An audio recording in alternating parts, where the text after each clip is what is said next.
Hello, everyone. Well, anyone has any questions?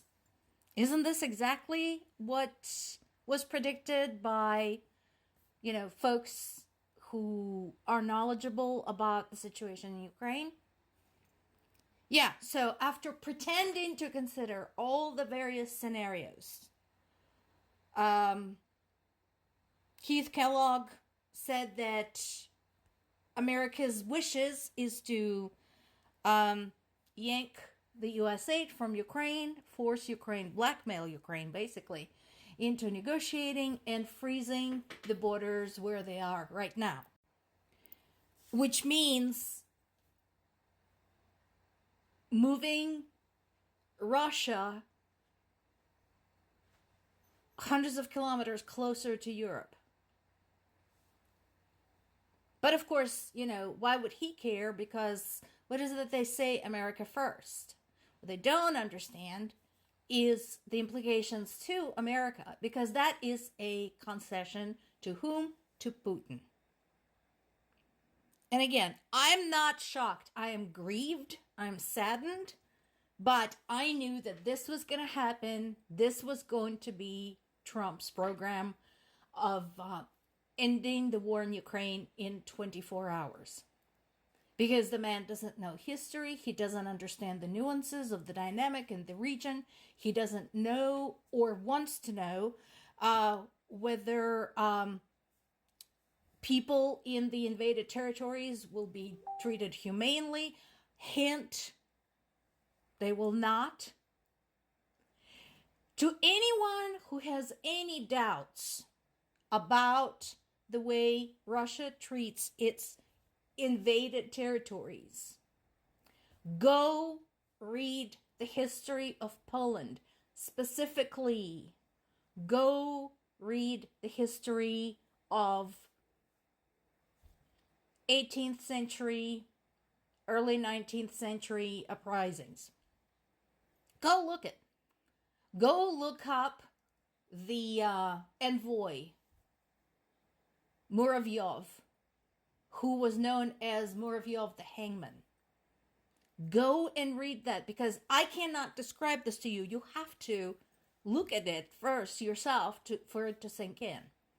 This is common. This is how Russia treats territories that it invades. So that, or a 21st century of that, is what's waiting for any Ukrainian people who remain in the invaded territories, if they have nowhere to go and have no means to get out.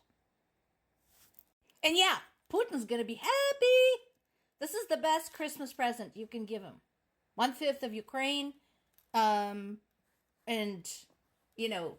freedom to do whatever the fuck he wants in that region. And what they're doing right now is just for funsies, because clearly the country is not agitated and divided enough. They're now berating Biden for allowing this to happen. Trump had a chance to prevent this.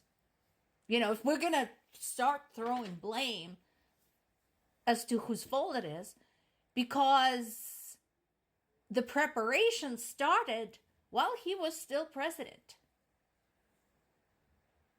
The invasion could have been prevented. Remember, the annexation of Crimea had already happened. And that was one major point of contention I personally ever had with President Obama. I'm very fond of President Obama, but I think he had the ability to well and truly push back in a way that Russia would have gone no further, and we may have even gotten Crimea back then. But he was a bit too dazzled by his peace prize. Okay, then Trump came along. So why didn't he stop this in 24 hours? Because hostilities were already taking place.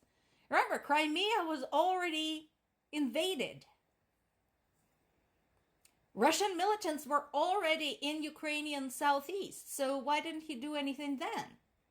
Anyway, right now they're clearly having more fun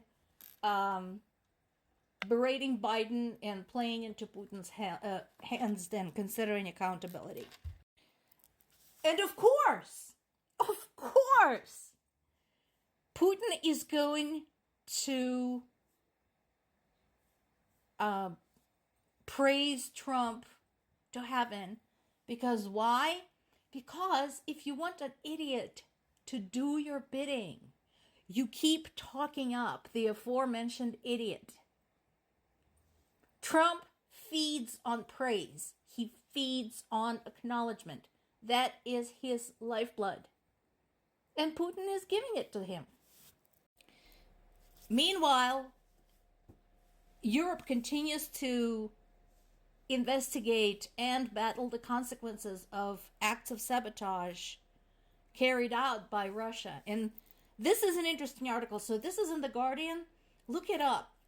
Because this is not just anybody. This dude is a chief of MI6. And he is presenting a different standpoint, talking about the ramifications of making any concessions for Putin. He's right. He is absolutely right. That, let's see, third paragraph there. If Putin is not stopped now, if he is to succeed now, he's just gonna keep going. Because you don't stop a bully by letting him have what he wants. You stop a bully by punching back. In this particular case, if you don't punch him hard enough, he'll keep going. He also addresses the subject of cost. And again, this man is very, very perceptive. So, I purposely highlighted this for you. The cost of supporting Ukraine is well known, but the cost of not doing so would be infinitely higher. If Putin succeeds, China would weigh in the implications, North Korea would be emboldened, and Iran would become still more dangerous.